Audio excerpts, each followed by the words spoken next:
नमस्कार, बहुत स्वागत है आपका। आप देख रहे हैं प्राइम टीवी। मैं हूं आपके साथ अदिति मिश्रा। संसद का मानसून सत्र पूरी तरीके से हंगामे की भेंट चढ़ गया। आज मानसून सत्र के आखिरी दिन भी जोरदार हंगामा बरपा। कार्यवाही अनिश्चितकाल के लिए स्थगित कर दी गई। माना जा रहा है कि बीते 11 साल की तुलना में ये सत्र अधिक गैर जिम्मेदाराना रहा। खुद स्पीकर ओम बिरला ये कहते नजर आए कि इस सत्र में बेहद अमर्यादित और गैर जिम्मेदाराना भाषा और रवैया अपनाया गया है। खास बात यह है कि पक्ष विपक्ष के बीच तकरार केवल सदन के अंदर तक ही नहीं बल्कि बाहर भी नजर आ रही है। विपक्ष ने टी पार्टी का बहिष्कार कर दिया तो पीएम मोदी ने चाय पर चुटकी ली। पीएम मोदी ने कहा कि राहुल गांधी शायद युवा नेताओं से घबरा गए हैं। दरअसल हर सत्र के समापन के बाद सभी दलों के फ्लोर लीडर्स साथ चाय पर बैठकर औपचारिक तरीके से धन्यवाद करते हैं। लेकिन आज मानसून सत्र के अंतिम दिन बैठक में विपक्ष से कोई भी नेता मौजूद नहीं था। क्या चाय से इंकार कर विपक्ष दिखा रहा है दमखम? 120 घंटे की जगह महज 37 घंटों पर क्यों सिमटी लोकसभा की कार्यवाही? मानसून सत्र में आम जनता को क्या मिला? पक्ष विपक्ष की जवाबदेही क्या तय नहीं की जानी चाहिए? ऑपरेशन सिंदूर पर चर्चा के अलावा मानसून सत्र किन मायनों में रहा आम आदमी के लिए खास? क्या एसआईआर और वोट चोरी के बवाल के बीच धुल गए आम आदमी के, आपके और हमारे सवाल? इन मुद्दों को लेकर करेंगे चर्चा, लेकिन उससे पहले सुनिए कि आज स्पीकर ओम बिरला ने क्या कुछ कहा। इस सत्र में 14 सरकारी विधेयक पुनर्स्थापित किए गए तथा कुल 12 विधेयक पारित किए गए। दिनांक 28 और 29 जुलाई को ऑपरेशन सिंदूर पर विशेष चर्चा हुई, जिसका समापन माननीय प्रधानमंत्री जी के उत्तर के साथ हुआ। विशेष रूप से इस सत्र में जिस भाषा का आचरण किया गया, जिस तरीके की नारेबाजी की गई, ये सदन की मर्यादाओं के अनुरूप नहीं है।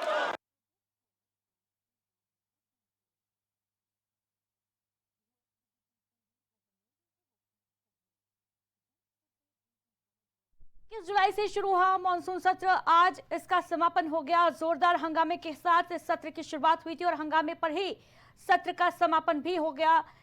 एक और जहां विपक्ष एसआईआर और वोट चोरी के मुद्दे पर लामबंद नजर आया और इस दौरान भारी हंगामा करता दिखाई दिया, वहीं दूसरी तरफ हंगामे की भेंट आम जनता के सवाल चढ़ते नजर आए।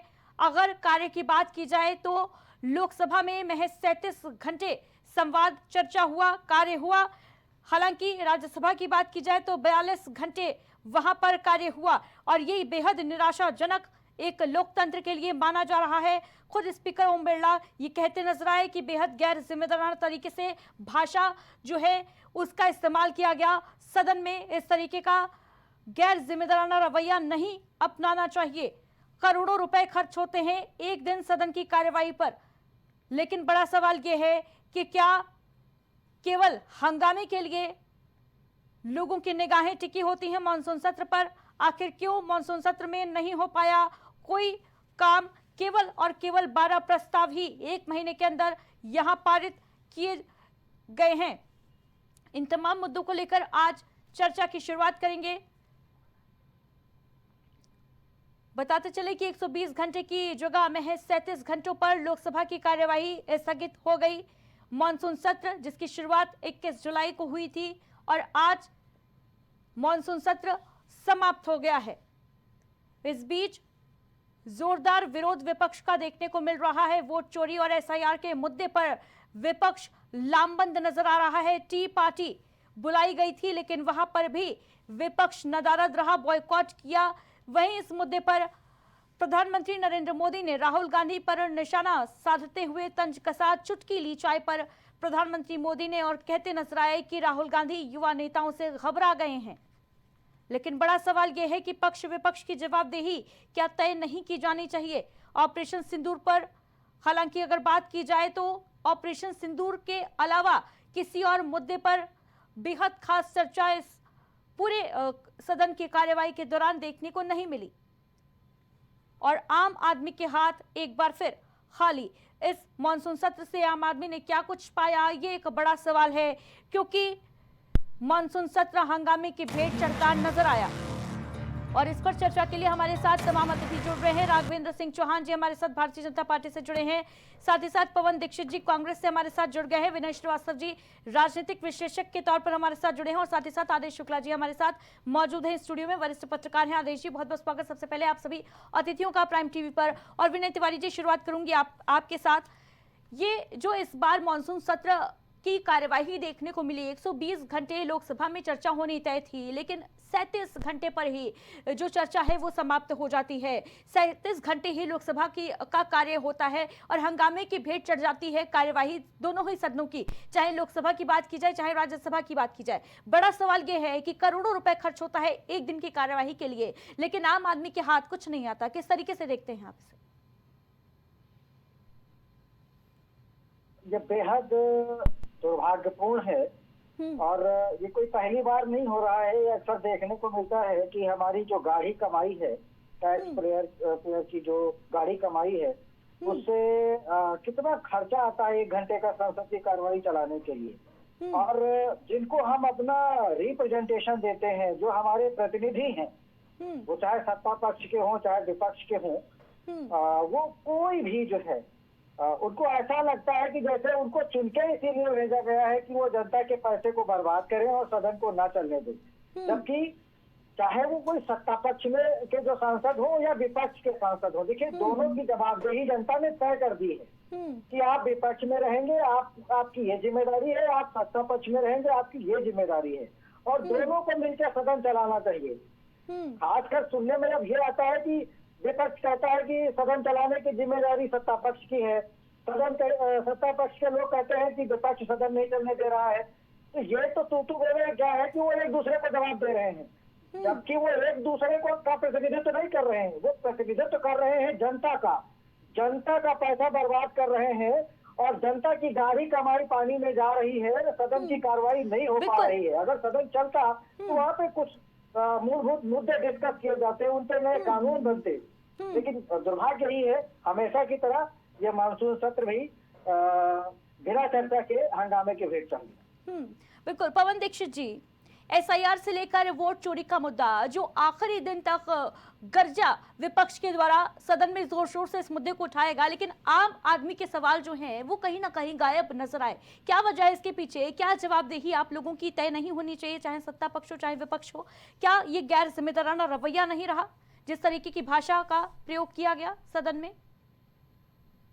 आप सभी को सबसे पहले नमस्कार। और मैं अपनी कुछ बातें अकबर इलाहाबादी साहब की एक लाइन से शुरू करूंगा कि हम आग भी बढ़ते हैं तो हो जाते हैं बदनाम, वो कत्ल भी कर दें तो चर्चा नहीं होती। लोकतंत्र का सबसे मजबूत स्तंभ में संसद आती है और विपक्ष और पक्ष की, जो मेरे पैनलिस्ट साथी बोल रहे थे बिल्कुल सही बोल रहे थे कि विपक्ष और पक्ष की अपनी अपनी जिम्मेदारियां हैं और जिस तरह से सदन को अच्छी तरह से चलाया जा सके। लेकिन मेजोरिटी में सत्ता पक्ष होता है। ये लोकतंत्र की एक खूबी है कि सत्ता पक्ष को जिम्मेदारियां ज्यादा दी जाती हैं कि भाई आप इस करके बड़े हो और आपको ये ज्यादा अच्छी तरीके से सदन को चलाना है। वहां पर सत्ता पक्ष हमेशा से पिछले 10-11 वर्षों में जब भी इस तरह की हिंड्रेंस आई है, लोकसभा नहीं चली है या राज्यसभा नहीं चली है, वहां सत्ता पक्ष की कमियों की वजह से नहीं चली है। इसका एक बहुत छोटा सा एग्जाम्पल मैं दे देता हूँ कि मेरे भी साथी बोल रहे थे कि बिल बहुत सारे रह गए, पास नहीं हुए, तो ऐसा कुछ नहीं है। जो सत्ता पक्ष ने चाहा हर वो बिल पास हुआ। अभी आपकी खुद की रिपोर्ट में था, लोकसभा अध्यक्ष खुद बोल रहे थे। रही बात विपक्ष की, विपक्ष को ये अधिकार है, विपक्ष कोई व्यक्तिगत किसी के लिए नहीं बोल रहा है। विपक्ष वहां पर कोई जो विरोध प्रदर्शन कर रहा है वो अपने लिए नहीं कर रहा है। राहुल जी या अखिलेश जी या ममता बनर्जी की पार्टी या कोई भी पार्टी, दीगर विपक्ष में जो पार्टियां हैं वो जनता की आवाज उठा रहे हैं। आज देश में बहुत सारी ऐसे मुद्दे थे जिन पर विपक्ष ने चर्चा के लिए बोला। आपसे ऑपरेशन सिंदूर के लिए बोला गया। बड़ी बात तो ये है ना कि संसद बनी इसलिए थी कि यहाँ पर चर्चा होगी, लेकिन चर्चा से कहीं अधिक वहाँ पर हंगामा देखने को मिलता है। मैं वही आ रहा हूँ, मैं मेरी बात आपने बीच में कट कर दी, मैं वही बोल रहा हूँ। ऑपरेशन सिंदूर के लिए चर्चा के लिए बोला, विपक्ष ने विरोध किया, प्रदर्शन किया, सत्ता पक्ष ने बोला हम चर्चा में तैयार हैं। 16 घंटे चर्चा हुई। मुझे बताइए 1 सेकंड का कहां पर इंटरप्शन आया? एसआईआर जो इस देश को, हमारे आपके सबके लिए, या हमारी आपकी जानकारी में ऐसे बहुत सारे लोग हैं, अनगिनत लोग होंगे जिनके अधिकारों के लिए ये जो किया गया एसआईआर के तहत पीछे से जो धारण किया जाने वाला है कि भाई हंगामे के बीच भी कार्य तो किया जा सकता था ना, प्रस्ताव पारित किए जा सकते थे, दो चीजें मेरी बात सुनिए। आप विपक्ष का ने हल्ला मचाया है, वो एक अलग चीज है, वो भी जनता की आवाज के लिए मचाया है। दूसरी बात, रातों रात इन्होंने तो विधेयक पास किए हैं। 370 कब हुआ था, कब पास किया था? इनको जो विधेयक पास करना होता है, जो कानून लाना होता है, वो ये लेकर के आते हैं। मुझे एक कानून में चुनौती देता हूं भारतीय जनता पार्टी को या केंद्र को या जो भी यहाँ के पैनलिस्ट हैं, वो ये बता दें कि विपक्ष की वजह से ये वाला कानून पास नहीं हो पाया। ठीक है, पवन दीक्षित जी लौटूंगी आपके पास, आपका प्रश्न भी मैं लूंगी। आदेश शुक्ला जी, क्या कहेंगे इस पूरे मुद्दे पर? जी देखिए, जिस हिसाब से लोकसभा की बहस होनी चाहिए थी, वो बहस नहीं हो पाई। ठीक है, ऑपरेशन सिंदूर को लेकर चर्चा हुई, ऑपरेशन सिंदूर को लेकर पहले से ही इतना माहौल बना कि ऑपरेशन सिंदूर को लेकर एक गंभीर चर्चा होगी, वो चर्चा नहीं हुई। फिर उसके बाद धीरे धीरे लोकसभा का माहौल एकदम चेंज होता चला गया। जो अभी हम लोग चर्चा कर रहे थे कि आम जनता से जुड़े मुद्दे चर्चा में नहीं आए।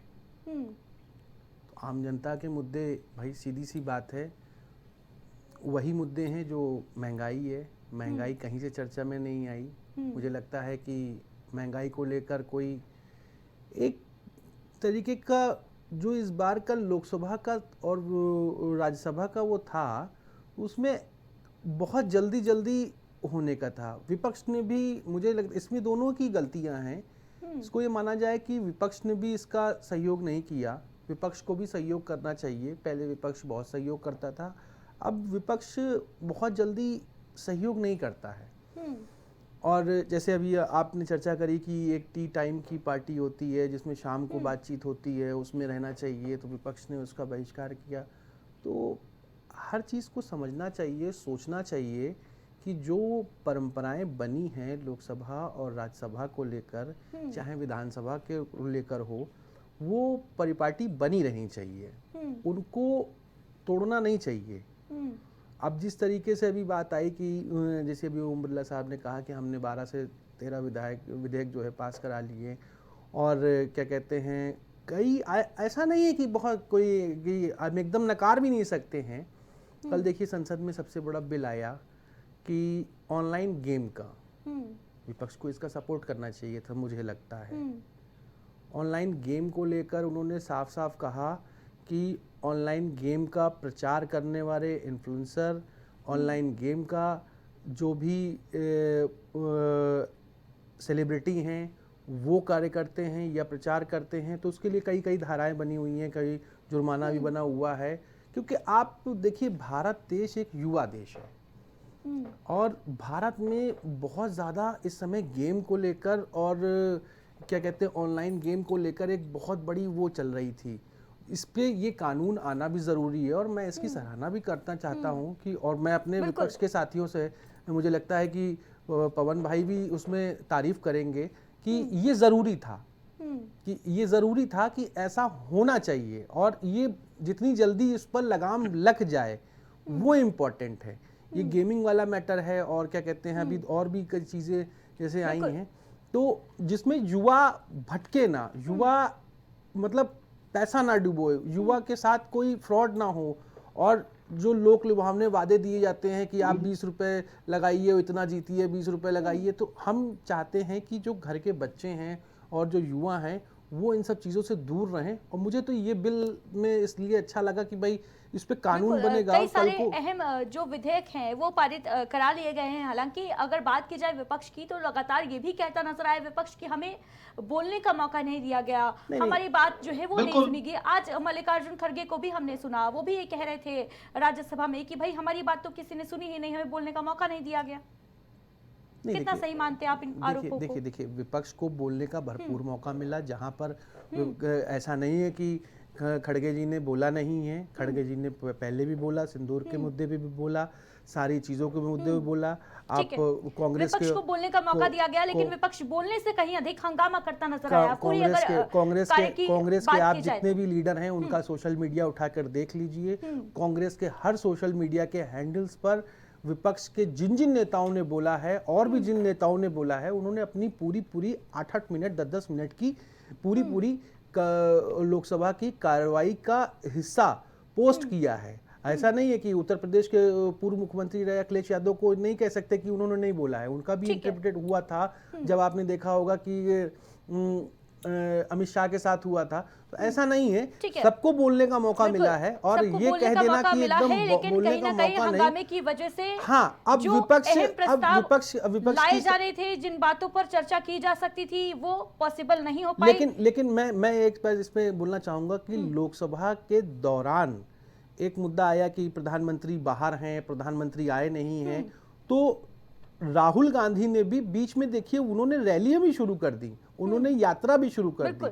राहुल गांधी अगर ये यात्रा 2 दिन बाद शुरू कर लेते तो मुझे लगता है कोई फर्क नहीं पड़ता। आदेश जी, विनय जी क्या कहेंगे इस पर, क्योंकि ये भी मुद्दा उठाया गया जोरों शोरों से विपक्ष के द्वारा कि प्रधानमंत्री मोदी संसद से ऊपर विदेश यात्रा को रखते नजर आए। राहुल गांधी की भी अगर हम बात करें, नेता प्रतिपक्ष हैं राहुल गांधी, लेकिन सदन की कार्यवाही के बीच ही उन्होंने अपनी यात्रा शुरू कर दी।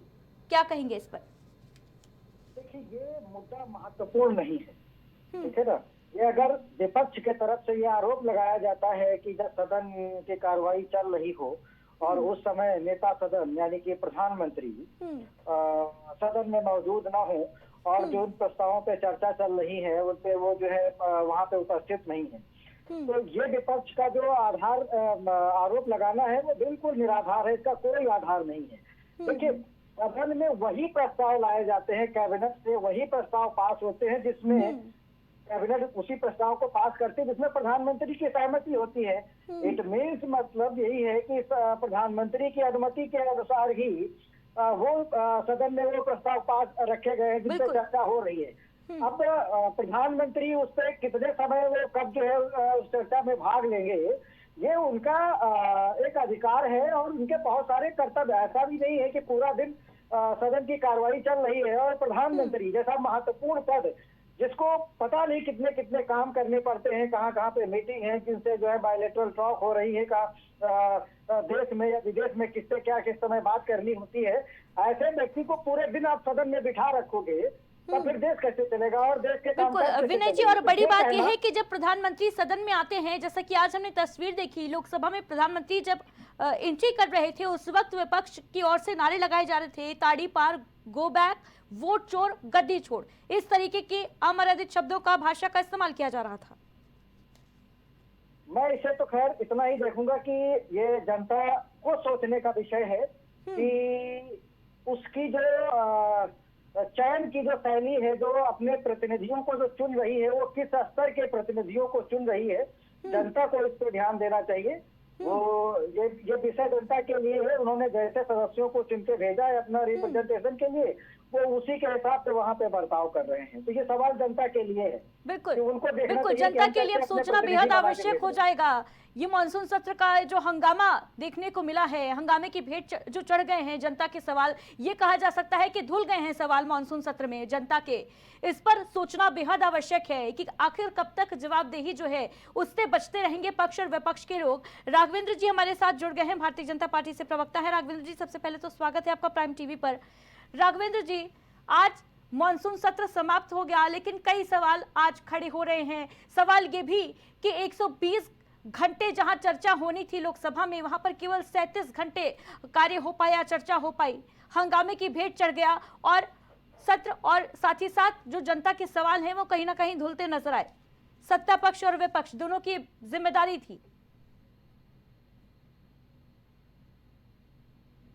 देखिए, ऐसा है, आपने कहा 120 घंटे कार्रवाई जिम्मेदार को, और जिम्मेदारी से भागना कांग्रेस, समाजवादी पार्टी और इत्यादि जो भी उनके साथ में पारिवारिक डेवलपमेंट है, तो उनका सबका ये कार्य है, बाधित करो। ये कभी आपने देखा कि चुनाव आयोग ने 30 लोगों को परमिशन दी कि आप आइए और अपनी बात करिए। आप सब रूप लेकर वहां पहुंचे, आपको कहा जाता है कि आप एफिडेविट में लिख के दे दीजिए, तो कहते हैं कि साहब एफिडेविट नहीं होगा। अरे भाई, आप इस तरीके के नारे लगाते हो, सड़ी पार, ये पार, वो पार। आप कौन पार हो? आपने क्या पार किया है? आप कहाँ पर थे? जनता के बीच में आपकी कोई नुमाइंदगी मौजूद है? आप जनता की बात नहीं करते, आप अनर्गल प्रभाव करते हैं, विधवा विलाप करते हैं। इसी वजह से आपकी ये साफ छछूंदर जैसी स्थिति हो रही है।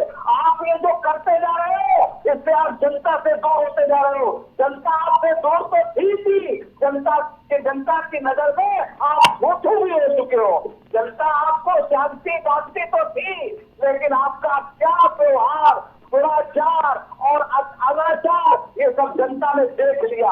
आप जब विपक्ष में होकर के ये बातें करते हो, तो क्या आप कभी पक्ष में आओगे तो आप क्या करोगे? ये जनता जान चुकी है। इस तरीके प्रधानमंत्री, मैंने सुना है, अखिलेश जी का भी सुना है, प्रधानमंत्री, अरे भाई प्रधानमंत्री पूरे देश का होता है। प्रधानमंत्री जो रिप्रेजेंट करता है पूरे देश को रिप्रेजेंट करता है। आप कहते हैं उनके प्रधानमंत्री। निश्चित रूप से हमें गर्व है अपने प्रधानमंत्री पर, अपने उत्तर प्रदेश के मुख्यमंत्री पर गर्व है। जितने हमारे पदाधिकारी हैं सब निश्चल रूप से कार्य करते हैं। आपका केवल विधवा विलाप करना, जनता को मूर्ख बनाना, इस तरीके का आपका प्रलाप रहता है। पवन दीक्षित जी, क्या कहेंगे इस पर? तो पहले तो पानी पिलाइए, खामा में बहुत ज्यादा एकदम मुंह में थूक, मतलब बहुत ज्यादा दिक्कत में आ गए थे। एक साथ बहुत एग्रेसिव चाय भी पीजिए, पानी पी दीजिए। और मुझे अच्छा लगा कि चौहान साहब को मोदी जी और योगी के अलावा चाय से तो आप लोगों ने इनकार कर दिया, अब पानी की बात ही कर लेते हैं।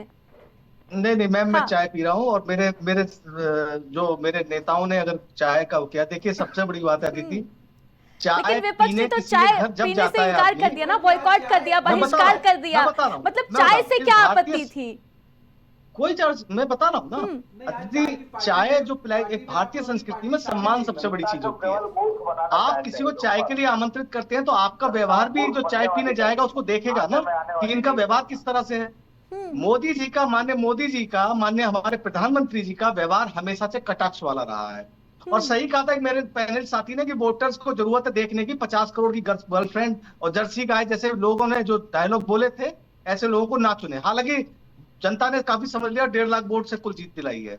दूसरी बात, चाय ना पीने का सबसे बड़ा रीजन है, इसे बैकड्रॉप में जाइए आप।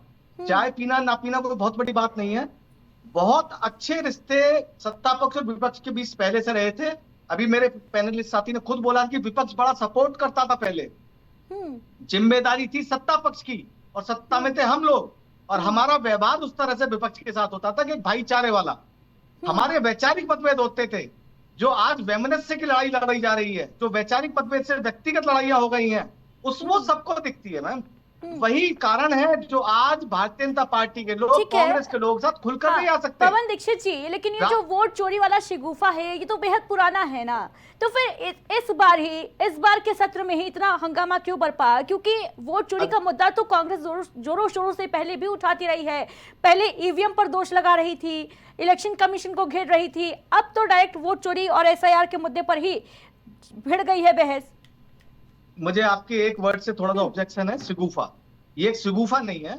इस देश के करोड़ों अरबों लोग जो की जनसंख्या है, उसमें करोड़ों लोगों के अधिकार की लड़ाई है।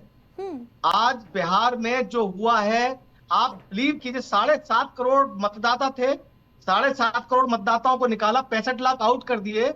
और ऐसा इंडियन हिस्ट्री में कभी हुआ है कि एक सिंगल मतदाता ऐड नहीं हुआ? ऐसा कभी हो सकता है कि वोट बन रही है कि एक सिंगल वोट तक आपने ऐड नहीं किया? आप एसआईआर लेकर के आते हैं, जो बहुत सारी बातें हो चुकी हैं इसके बारे में, आपके यहाँ भी डिबेट्स हुई होंगी, मैं पीछे बैकड्रॉप में नहीं जाना चाहता। 6 महीने पहले आपने खुद किया है वहां पर। पवन दीक्षित जी, मेरे हाथ में अभी एक तस्वीर है। पवन दीक्षित जी, मैं चाहूंगी पहले आप ये तस्वीर देख लीजिए और मुझे जानकारी दीजिए कि रिश्ते कहाँ से खराब है भाई। प्रियंका गांधी वाड्रा है, नहीं तस्वीर पहले साफ साफ आप देख लीजिए, जेपी नड्डा के साथ प्रियंका गांधी वाड्रा की ये तस्वीर, क्या इसमें आपको कहीं से रिश्ते खराब दिख रहे हैं क्या? पक्ष और विपक्ष में प्रियंका गांधी बैठी हुई हैं जेपी नड्डा के साथ, रिश्ते खराब है क्या? नहीं दिख रहा, मैं आपको बता देता हूँ। ठीक है, आज जेपी नड्डा जी से आज वो मिली थी प्रियंका जी एज ए सांसद वायनाड, और उन्होंने वहां के लोगों के साथ जो भी चीजें उनको चाहिए, जो भी वहां की स्वास्थ्य के संबंधित कमियां हैं, उसके लिए उन्होंने मुलाकात की। और ये कि हर सांसद का कर्तव्य है और अधिकार है ठीक उस है। संबंधित विभाग के मंत्री से मिलने का। मैंने तो ये नहीं कहा, मैंने तो खुद बोली ये बात आपसे कि कांग्रेस के समय में विपक्ष और पक्ष के बीच इतना अच्छा भाईचारा होता था। अभी एक एग्जांपल दे देता हूं मैं आपको। कॉन्स्टिट्यूशन क्लब में इलेक्शन हुआ, दोनों ही भारतीय जनता पार्टी के लोग थे। ऐसी कांग्रेस के समय में परंपराएं रहा करती थी, भाईचारा रहा करता था। जो पूर्व और वर्तमान सांसद हैं, उन्होंने इन दोनों में से किसी को वोट किया होगा ना।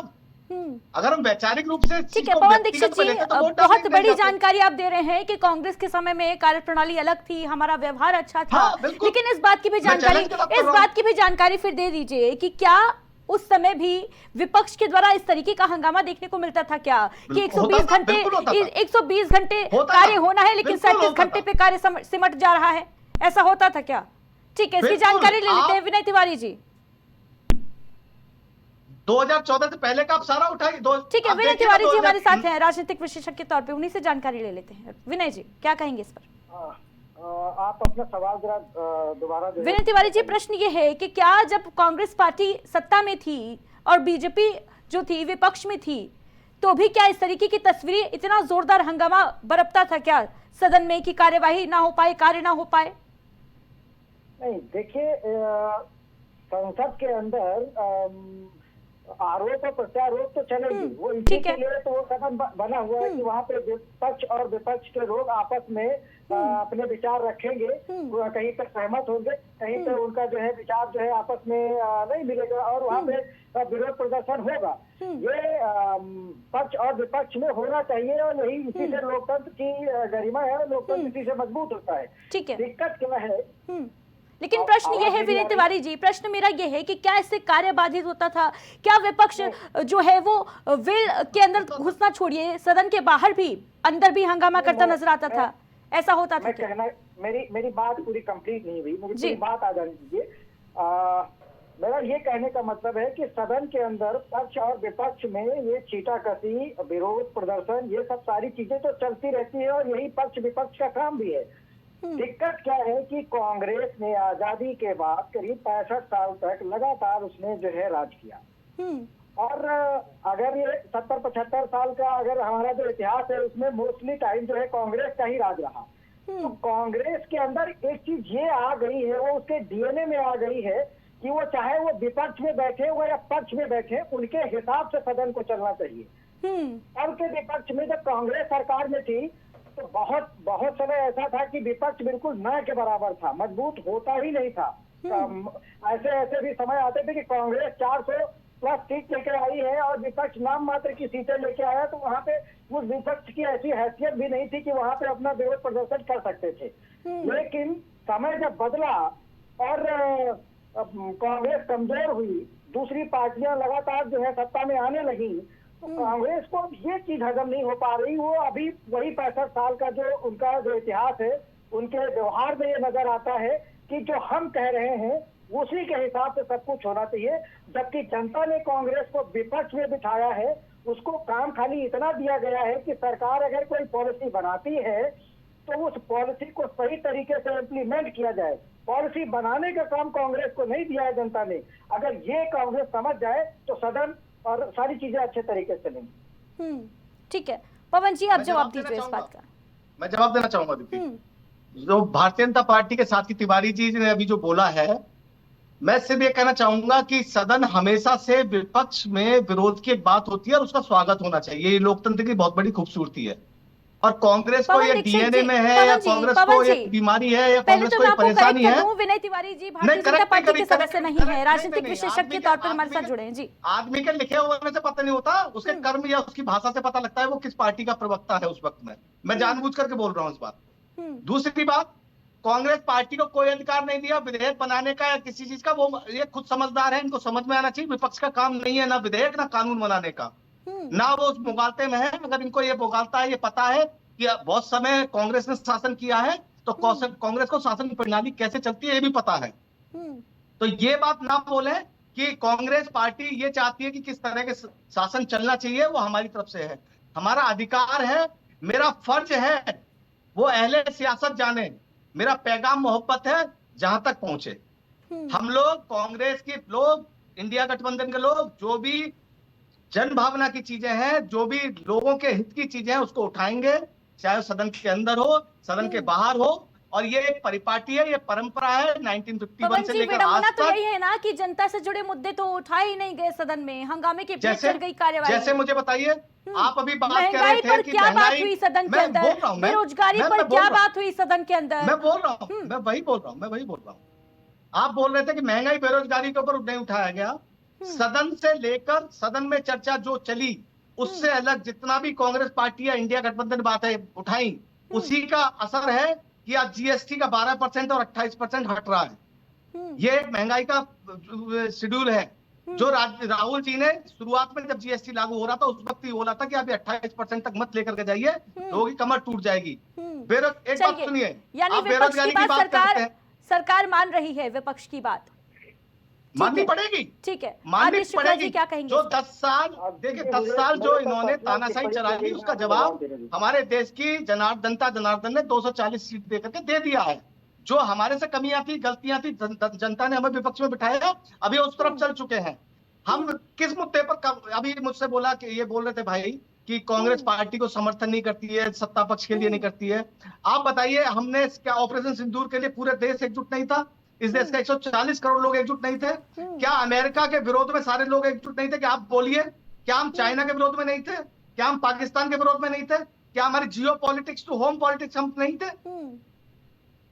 तो ये कहना गलत है, लेकिन सार्थक मुद्दों पर चर्चा होनी चाहिए, ये सभी लोग जानते हैं। और ये संसद में एक लाखों लोगों को रिप्रेजेंट करने वाले सांसद होते हैं, वो भाजपा के हो या कांग्रेस या दीगर किसी भी पार्टी के हो, तो उनको इस तरह से भी बिल्कुल लोअर बीन में नहीं लेना चाहिए कि वो लोग नहीं समझते। ठीक है पवन दीक्षित जी, लेकिन बड़ी बात यह है कि चाहे सत्ता पक्ष हो चाहे विपक्ष हो, कोई भी सांसद हो, किसी दल का हो, बड़ी बात यह है कि जो भत्ता आप लोगों को मिलता है, अपेक्षा यही रहती है कि जनता से जुड़े मुद्दों पर चर्चा की जाएगी। जनता की नजरें भी मानसून सत्र पर इसीलिए निगाहें टिकी थी कि क्या उनके हाथ लगेगा। लेकिन अफसोस की बात यह है कि शुरुआत भी हंगामे से होती है और अंत भी हंगामे पर हो जाता है। आदेश शुक्ला जी। आदित्य जी, मुझसे पूछा आपने? समय दीजिएगा जरा, लौटूंगी आपके पास जी। ठीक है, विनय तिवारी जी कुछ कहना चाह रहे हैं, सुन लेते पहले जी। देखिए, मुझे कोई एतराज नहीं है अगर मैं भाजपा का समर्थक हो जाऊं या जनता दल का समर्थक हो जाऊं या तेलुगु देशम का समर्थक हो जाऊं। दिक्कत तब आती है जब कोई पाकिस्तान का समर्थक हो जाए, कोई अलगाववाद का समर्थक हो जाए, कोई चाइना का समर्थक हो जाए। दिक्कत ऐसे लोगों से है, और जब तक ऐसे लोग अपने अंदर परिवर्तन नहीं लाएंगे इस देश में और सदन के अंदर इसी तरीके की कार्रवाई चलती रहेगी। और फिर भी वो लोग देश में रहे। इतने विरोध के बाद भी इतनी कमजोर सरकार है जिसके लोग समर्थक हैं, जो राजनीतिक समीक्षक की आड़ में किसी सत्ता पक्ष के लिए बैटिंग करने आते हैं, उनकी सरकार इतनी कमजोर होती है कि वो देश में ही रहकर भी विरोध नहीं कर रहे हैं और सरकार उनके खिलाफ कोई कानूनी कार्रवाई नहीं कर रही है। लेकिन जब मैं यहाँ पे बैठा हूँ तो कौन पक्ष क्या कह रहा, विपक्ष क्या कह रहा, आप जो हमसे सवाल रखती है उसका मैं अपना विचार रखता हूँ। जब मैं कोई अपना विचार रखूंगा तो जाहिर सी बात है, यहाँ पे दो पक्ष हैं, किसी को अच्छा लगेगा और किसी को बुरा लगेगा। अब किसी जिसको बुरा लगेगा, दोनों को बुरा लगना चाहिए सर, बर्ताव करेगा, सत्ता पक्ष से भी विपक्ष से भी तरीके से बर्ताव करेगा। Journalism is for anti establishment. Journalism होता है पक्ष के भी कान उमेटने के लिए और विपक्ष के भी कान उमेटने के लिए। जर्नलिज्म नहीं होता है पक्ष की गोद में बैठने के लिए, उसकी लॉलीपॉप खाने के लिए। जिस दिन पत्रकारिता आप समझेंगे, समीक्षा समझ जाएंगे, उस दिन इसका अंतर आप खुद समझ लेंगे। बाकी मैं आपको राय नहीं दे रहा हूँ, सॉरी। विश्लेषक हूँ, राजनीति का अपने हिसाब से मैं विश्लेषण करता हूँ। मैं कोई न तो मैं किसी पॉलिटिक्स से पार्टी से मैं जुड़ा हूँ और ना ही मैं कोई जर्नलिस्ट हूँ। का इतना बड़ा एक सिस्टम है, ठीक है ऐसे पवन नॉमिनी की दीक्षित जी, खाद विनय पहन तिवारी करके जी, रखते ठीक है। हैं। देखिए जब ये बिल में घुसने लगते हैं तुरंत नहीं हमारा आदेश शुक्ला जी कुछ कहना चाह रहे हैं, सुन लेते हैं। ठीक है, आपके हिसाब से अगर कोई चीज बात की जाए तो अच्छी है। आपके अगर खराब चीज कही जाती जो आप कह रहे हैं उसके खिलाफ अगर कोई चीज बोला जाता तो पवन दीक्षित जी, आज भी हमारा मुद्दा जो है, नहीं आज भी हमारा मुद्दा जो है वो जनता से जुड़ा हुआ है, उसी पर रहते हैं। इसको अपना रण क्षेत्र मत बनने दीजिए इस डिबेट को। बिल्कुल संसद में आपने हंगामा किया है, यहाँ पर मत करिए। आदेश शुक्ला जी। नहीं, मैं आपके साथ हूं मैम, आपकी। पवन जी आप इन्हीं के साथ रहिए, मैं आपसे बताए दे रहा हूँ। देखिए आपने हमको भी पैनलिस्ट कह दिया था, जबकि मैं जर्नलिस्ट हूँ। नहीं नहीं आदेश भाई सुनिए सुनिए, मुझे पहले सुन लीजिए, स्क्रीन पहले नहीं सुन दिख लीजिए, रही थी। एक मिनट सुन मैं लीजिए, बताता हूँ। एक मिनट मेरी सुन मुझे लीजिए। स्क्रीन अभी 5 मिनट पहले स्क्रीन दिखी है, पूरे टाइम से मुझे स्क्रीन नहीं दिख रही थी। हाँ, तो नाम आप ये proper समझने सुनाई की नहीं कोशिश देता है। करिए, जब जो है अदिति जी ने सबका परिचय कराया था, तो मैं कोई पैनलिस्ट नहीं भाई, हूँ। मैं वही बोल रहा हूँ। मैं पैनलिस्ट उस वक्त नहीं मेरा- हूँ। विनय जी कोई पैनलिस्ट इसके लिए- नहीं है। आप और देखिए, आप दोनों लोग पार्टी है, हम दोनों लोग पार्टी नहीं है। पहले तो बात समझिए भाई, आप और राघवेंद्र जी पार्टी है, आप लोग झगड़ा करिए, आपस में करिए, मैं आपसे सहमत हूँ, लेकिन आप हमें पैनलिस्ट मत कहिए। और क्या कहते हैं, विनय जी को आप एकदम पॉलिटिकली वो मत कहिए कि नहीं वो एकदम पॉलिटिकली बोल रहे हैं। ऐसा नहीं है, सब लोग हमारे परिवार और के लोग पवन हैं। जी, और आप मैं बात इसके लिए समझने क्षमा की चाहूंगा कोशिश कि मैं करिए। आपका नाम नहीं सुन पाया था। हाँ ठीक है पवन जी, वो कोई बात नहीं। और पवन जी, बात समझने की कोशिश करिए कि जिस तरीके से चर्चा हो रही है, और चर्चा अभी हम लोग की चर्चा चल रही थी कि कैसे जो है लोकसभा में चर्चा नहीं हुई। भाई देखिए, चर्चा हो, आदेश भाई एक मैं क्वेश्चन करूंगा, मेरी सुन लीजिए, मैं आपके सवाल पे बता रहा हूँ, मैं आपके ही क्वेश्चन पे एक जवाब दे दूंगी उसके बाद। आपने अभी चर्चा में कहा, हम लोग के साथ सभी लोग बैठे हुए हैं, राघवेंद्र जी भी बैठे हुए हैं, अभी राघवेंद्र जी इस पे जवाब भी देंगे मुझे लगता है। भाई आप कह रहे हैं कि हमारी विपक्ष की बात कोई सुनता नहीं है, मान लेते हैं। और अभी आपने कहा कि देखिए हमने महंगाई पर इतना करा, इतना बोला, और उसका रीजन ये आ गया कि जीएसटी रिफॉर्म होने जा रही है।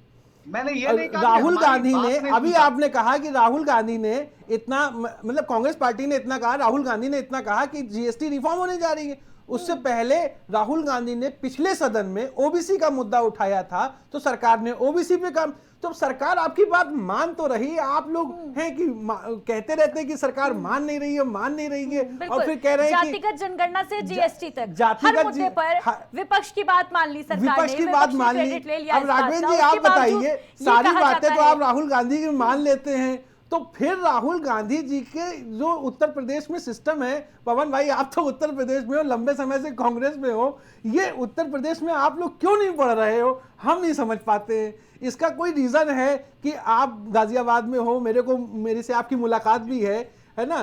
और आप बात समझिए, राघवेंद्र जी आप ये बताइए, इनके साथ आप लोग सारी बातें इनकी मान लेते हैं, और ये बताइए कि ये लोग क्यों नहीं आगे बढ़ पा रहे। भाई आप राघवेंद्र जी, मुझे लगता है कि पवन जी और जितनी उम्र हम लोग की होगी, मतलब 35 साल हो गए, 35 साल हो गए, और 35 साल से सत्ता में नहीं है कांग्रेस। तो राघवेंद्र जी आप लोग क्या कर देते हैं जो सत्ता में ये लोग नहीं आ पा रहे हैं?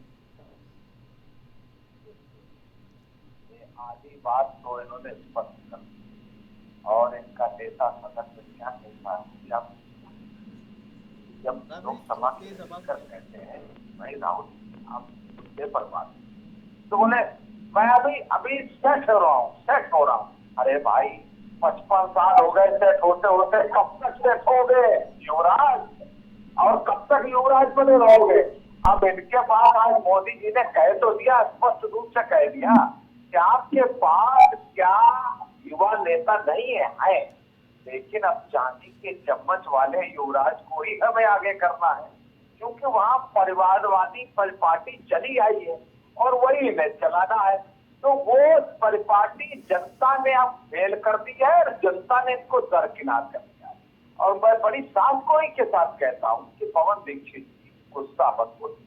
आप सब व्यक्तियों को भारतीय जनता पार्टी का प्रवक्ता कहने लगते हो। थोड़े दिन में मुझे लगता है आदित्य जी आपको भी कहा जाएगा कि आप भी भारतीय जनता पार्टी के प्रवक्ता हैं। आप एंकर नहीं है, आप भारतीय जनता पार्टी के प्रवक्ता हैं। ये क्या है, आपकी मनस्थिति क्या है, आपकी सोच क्या है, आप कहाँ ले जाना चाहते हो देश को, आप खुद राघवेंद्र जी, ये भी तो देखो राघवेंद्र जी क्या करता है, क्या कहता है, उसके समाज में क्या जग आजाई या जग में उसकी क्या रेपुटेशन बनती है, वो पाकिस्तान के अखबारों में। ठीक है राघवेंद्र जी, आप मुद्दे पर वापस आ जाते हैं। राघवेंद्र सिंह चौहान जी, राघवेंद्र जी, दिया है, यही कारण है कि आपकी मनस्थिति बिगड़ती जा रही है, और हर व्यक्ति को आप कांग्रेस का हर व्यक्ति को आप ये भी समझने लगोगे, थोड़े दिन बाद ये भी कहोगे ये तो कांग्रेस वाला। ठीक है, राघवेंद्र जी मुद्दे पर वापस लौट आते हैं और जरा इस बात का भी जवाब दे दीजिए राघवेंद्र जी, क्या हंगामे के बीच कार्य नहीं हो सकता था क्या संसद में? पक्ष सत्ता पक्ष की भी तो कुछ जिम्मेदारी बनती है ना, जहां पर करोड़ों रुपए बहा दिए जाते हैं एक दिन की कार्यवाही के लिए, वहां पर जनता के हाथ क्या लगता है? बिल्कुल ठीक बात है आपकी, बिल्कुल बात न्याय संगत है। ये भाजपा के प्रवक्ता बन के आपसे बात नहीं की, ये देश के प्रवक्ता बन के आपसे बात की। बिल्कुल मैं इसका जवाब देता हूँ। देखिए ऐसा है, 120 की कार्रवाई 37 में निपट गई। ये सामंजस्य से कार्य होता है, वहां पर गोले फेंक रहे हैं आप, कागज के उसको बिल को फाड़ रहे हैं। ये क्या आप जनता को संदेश देना चाहते हैं? आपकी जनता के बीच में क्या छवि होगी? जनता के बीच में वैसे भी आप बराबर की स्थिति में आ गए हैं। बराबर से मतलब धूल चाटने की स्थिति में आ गए हैं। मिट्टी के पायदान पे आप पहुंच गए, तो वो आप स्थिति और उससे नीचे ले जाना चाहते हैं। आज मोदी जी ने चाय पर बुलाया, हमारे प्रवक्ता जी कह रहे हैं हम चाय यहाँ पर पी रहे हैं। अरे हम लोग तो घर में चाय पीते हैं। वो देश का प्रधानमंत्री है, आपको चाय पर बुलाए इसलिए रहा था कि आपसे बैठकर कुछ गुफ्तगू करें, आपसे बैठकर। आप कभी तो राहुल जी गले पड़ने की बात करते हैं, कभी चाय से दूर भागते हैं। अरे आप गले पड़ने की जब बात करते हैं तो चाय तो पीने में आपको जाना चाहिए, क्योंकि वो मुखिया है, देश का प्रधानमंत्री है। आपको चाय पर उन्होंने इसीलिए बुलाया कि ये जो व्यवधान होता है, बेमतलब की बातें, बखेड़ा खड़ा होता है, उस पर चर्चा हो और हम लोग सब लोग देश के लिए काम करें। देश सर्वोपरि है, देश को आगे बढ़ाना है और देश आगे बढ़ भी रहा है। अब आप अभी हमारे वरिष्ठ पत्रकार श्री शुक्ला जी कह रहे थे कि आप इनकी सब बातें तो मान लेते हो। अरे भाई, इनकी बातें मानने के बाद भी तो ये 30 लोगों का प्रतिनिधिमंडल जब चुनाव आयोग बुलाता है तो वहां पर ये 30,000 ले जाने की बात करते हैं, वहां पर ताली पीटते हैं, वहां पर हंगामा करते हैं। जो बात करते 30 लोग आपके जा सकते थे, लास्ट मूवमेंट तक कहा गया कि 30 लोगों का प्रतिनिधिमंडल भेजिए और हम आपकी बात को, जो आपकी सही बात है, जेन्युइन बात है, उसको हम लेंगे और उस पर कार्रवाई करेंगे।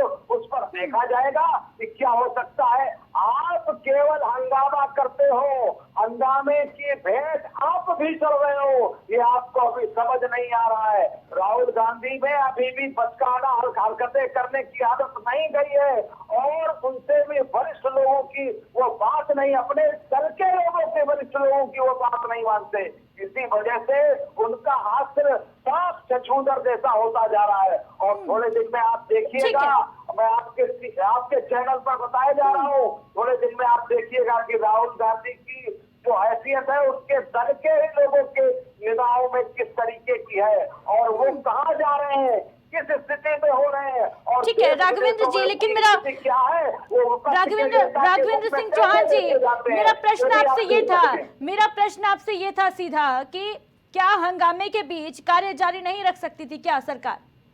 कार्य किया, सरकार ने जितना संभव हो सकता था कार्य किया। आप ये बताइए, अभी आपको 30 दिनों में 12 प्रस्ताव पारित होते हैं, 37 घंटे कार्य होता है, 37 घंटे की ही चर्चा होती है। उसके बीच में 5 लोग बोलने लगे तो वहाँ पर कार्रवाई जितनी सुचारू रूप से बढ़नी चाहिए उसमें बाधा उत्पन्न होगी। तो वो बाधा किसने उत्पन्न, बाधा बनने का भागीदार कौन है? बाधा किसने खड़ी की? और बाधा खड़ी करने के बाद, इसके बाद भी प्रधानमंत्री जी ने उनको बुलाया। बुलाने का मतलब ये कि हम लोग सारी बातें छोड़ की, हम लोग चाय पर बैठकर चर्चा कर सकते हैं। इसके बाद भी आप हर जगह आप तिरस्कार की स्थिति कर रहे हो तो जनता आपको तिरस्कारित कर ही रही है और ज्यादा तिरस्कारित हो जाओगे आप।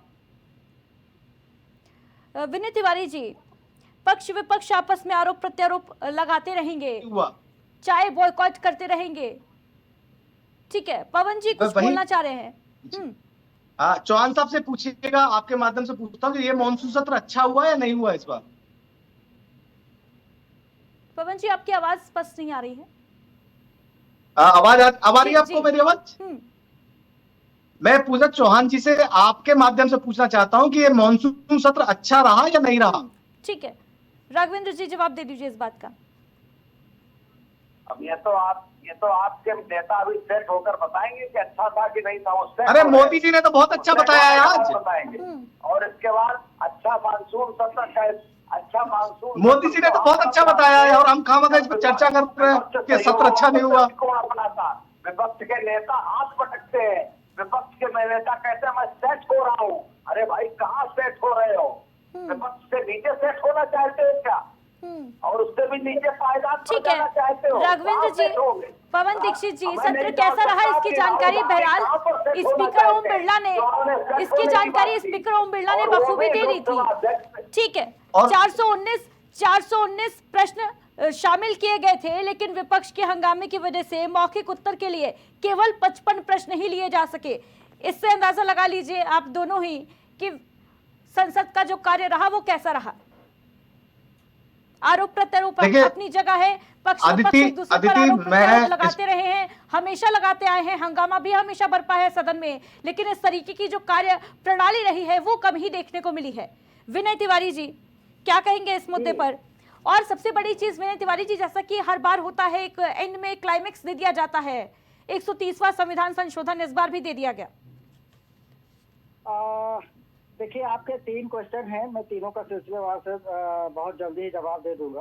पहली चीज तो एक ये है, चूंकि राजनीतिक पार्टियां हैं संसद भवन के अंदर, तो उनका मापदंड केवल एक ही होता है। एक ही जगह पर वो देखा जाता है कि ये सदन मानसून सत्र कैसा चला, पक्ष या विपक्ष का योगदान कैसा रहा। उसका केवल एक ही मापदंड है, आने वाला चुनाव।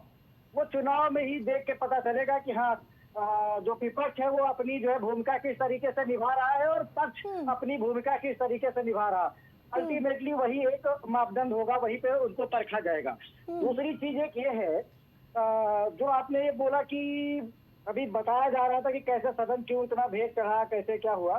देखिए बचपन में मैंने कुछ चीजें देखी थी कि एक बच्चा है, उसको कपड़े दिलाए जा रहे हैं, अब उसके अमुक जो कलर उसको पसंद है उसका नहीं मिला, तो उसने क्या कहा, हम खाना नहीं खाएंगे। उसको घुमाने लेके गए, मेला लेके गए, वहां पे सब कुछ किया, किसी जगह पे लेके नहीं गए, कहा नहीं जाओ हम खाना नहीं खाएंगे। कहीं पे बाहर जाना है उसको लेके नहीं जाएंगे। तो ये कहने का मतलब एक ये है कि अगर कोई भी पक्ष, वो चाहे विपक्ष हो या पक्ष, अगर ऐसी भूमिका में है, मैं जिसको कहना चाह रहा हूँ बहुत अच्छी तरीके से समझ रहे हैं, जो भी किसी भी काम को लेके FIR नहीं होने देंगे, वोटर लिस्ट में गड़बड़ियां हैं, इनका चुनाव आयोग संज्ञान ले, ये नहीं होने देंगे, वो नहीं होने, 130वां संशोधन नहीं होने देंगे, बहुत सारी चीजें, हर चीज में जो अड़ंगा लगा रहे हैं, मुझे खाली उनसे यही कहना है कि बड़े हो जाइए आप, बच्चे मत रहिए, बड़े हो जाइए। इस हिंदुस्तान में परिपक्व लोगों की जरूरत है, परिपक्वता लाइए, और जनता ने आपको जिम्मेदारी दी है, उस जिम्मेदारी को बखूबी निभाइए। राघवेंद्र सिंह चौहान जी कुछ कहना चाह रहे थे। राघवेंद्र जी, मैं पवन प्यारे मित्र पवन से कहना चाहता हूँ कि उन्होंने कहा, आपके नेता ने, वोट चोरी हो गया। वोट चोरी हो गई है, हमें लगता आप जो है विपक्ष के नेता बने लगा। वोट चोरी हुआ तभी आप विपक्ष के नेता बन पाए, और इसके बाद अब आप सेट होने की बात करते हैं, तो कहाँ सेट होना चाहिए ये तो उनसे पूछिए। और सेट होने की बात करते करते ऐसा न हो कि कहीं पर पार्टी आपकी जिस तरीके से दिग्भ्रमित होती जा रही है, आपकी पार्टी के लोग भी इधर उधर छिटकते जा रहे हैं और दिग्भ्रमित होकर भागते जा रहे हैं, आपको छोड़कर आगे बढ़ रहे हैं, इधर जा रहा है तो उधर जा रहा है, और आप अभी भी अपरिपक्वता की बातें करते हैं। और नई बात है, आज प्रधानमंत्री से बहुत बड़ी बात, ठीक, इसका जवाब लूंगी मैं पवन दीक्षित से, लेकिन नेताओं की कमी है, आदेश शुक्ला जी किसी को भी आगे बढ़ा सकते हैं। ठीक है, केवल एक राहुल गांधी, आदेश शुक्ला जी, नेता इस बार के अगर सत्र की बात की जाए तो ठीक है, राघवेंद्र जी लौटूंगी आपके पास। 130वां संविधान संशोधन जिसकी मांग लंबे अरसे से भारत में की जाती रही है कि जो मंत्री होते हैं, मुख्यमंत्री होते हैं, प्रधानमंत्री होते हैं, कितना बड़ा गुनाह कर ले जेल में बैठकर सत्ता चला सकते हैं, लेकिन अब इस पर लगाम लगने जा रही है। इसको लेकर भी विपक्ष का हाय तौबा। देखिए, इसको अगर आप थोड़ा सा देखेंगे तो मैं इसमें 2 बातें समझिए। जो नेता है जो लीडर है उसको इस बात से दिक्कत नहीं है। आप देखिए कि और जो नेता बन जाता है एकदम से, जो एकदम से बनता है, उसको इससे दिक्कत है। अब इसके दो उदाहरण आप देखिए। एक उदाहरण आप देखिए, झारखंड में जाइए।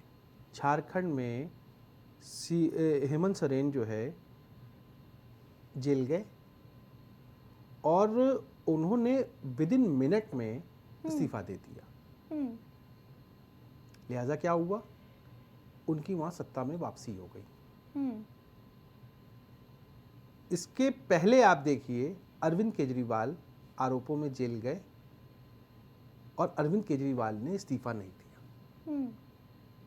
लिहाजा क्या हुआ, अरविंद केजरीवाल की सत्ता में वापसी नहीं हुई। आप इस बात को नोट करिए।